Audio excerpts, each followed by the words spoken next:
Mėlynas halcedonas – tai kūrybiškumą skatinantis akmuo.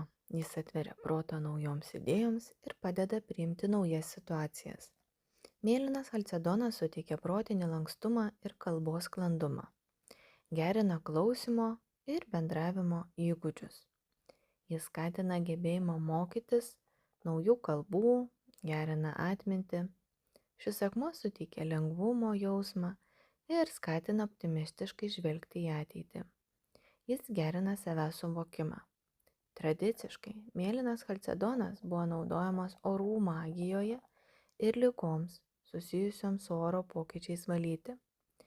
Fiziškai mėlynas halcedonas padeda atsinaujinti gleivinėms, mažina ligas, kurias sukelia jautrumas oro pokyčiams ar spaudimui, pavyzdžiui, gliaukoma.